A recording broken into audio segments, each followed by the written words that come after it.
Добрый день, мы в Сконе, это южный регион Швеции. Воскресенье, день отдыха в Швеции. Мы приехали в место под названием Бренневицгорд. Если мы правильно прочитали это название. Мы приехали вместе с Юной и Олегом, Робертом и русские, которые живут в Беслове, это небольшой город. Собственно, почему мы здесь? Это ферма. Здесь выращивают растения, здесь выращивают перепелок, куриц ради яиц, овечек мы там тоже видели. Ну, мы, к сожалению, тебя вроде сегодня до 2, но мы приехали чуть раньше, но уже закрыто. Тогда мы покажем вам небольшой фокус. В Швеции по конституции любая земля должна обладать доступом к ней. То есть нельзя просто оградить какое-то пространство и никого туда не пускать. По закону любая точка шведской земли доступна для постороннего посещения. И мы просто вот зайдем в открытую калитку и посмотрим, что растет в саду вот на этой ферме. Здесь нельзя построить забор, например, и закрыть доступ к воде. Малина. Молодые посадки. Там вот смородина я вижу. А это малиновый сад. Ну, конечно же, когда здесь зреют ягоды, рвать их, конечно же, не рекомендуется, потому что все-таки это же в Конституции не написано, что да, может быть, можно прийти, заплатить сколько-то. Ну да, может быть. Набрать корзинку. Здесь есть магазинчик, он, правда, он тоже закрыт, где продается то, что выращено на этой ферме. Я не пойму, она специально такая маленькая или она просто еще не выросла? Может быть, она вырастает? Никто не выходил. Плоды земли шведской. Мне что здесь нравится, что вот здесь нет такого вот безумия прополки, да? Ну когда вот все таки земля голая, и только из нее только культурные растения растут.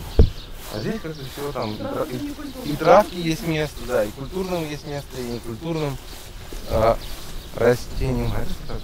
Спаржа. Как раз сезон спаржи, но, видимо, спаржа растет не здесь. Ну сюда начать есть. Шпинат, а здесь ротбет. Улица, зачем мы здесь идем? Эта местность, ну, этот регион Сконе считается самым живописным в Швеции. Кто-то называет его даже шведской Тосканой. Живописная местность здесь, ну, основной сельскохозяйственный район Швеции. Здесь много полей, много садов. Здесь выращивают очень много яблок. И здесь даже есть виноградники и винодельни со шведским вином. Но чуть подальше. Чуть дальше нет, чуть дальше на северо-запад. Довольно, я гляжу, тут все урожайное. Шведы очень любят на выходных приезжать вот именно сюда, вот в сельскую местность. Им надоедают их невероятно удобные города. И, как нам рассказывали, здесь примерно как в России. Едешь по дороге, например, и видишь указатель «Яйца». Заезжаешь на ферму, покупаешь себе свежих куриных или перепелиных яиц. А там, по-моему, облепиха растет, да? Вот так проходят типичные шведские выходные. Не у всех, но у многих. Тихо, мирно. Тихо, мирно. Как, например, у нас. А где овечки? А вон овечки. Прямо посмотрим овечки. Бэ!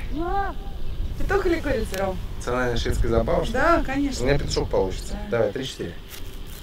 Нет, курочки. Бэ! Они, наверное, как по-другому говорят. Да им жарко. О, О, Марь, да ты умеешь с ними общаться.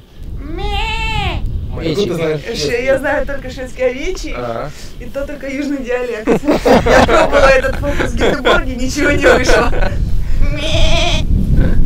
А здесь Мари снималась заставка для Windows. Wallpaper. Да, кстати. В общем, этот ролик мы сделали только для того, чтобы показать вам типичную южно-шведскую красоту, которой шведы невероятно гордятся. Это было пока. Пока-пока. Не, Мария, у тебя лучше получается.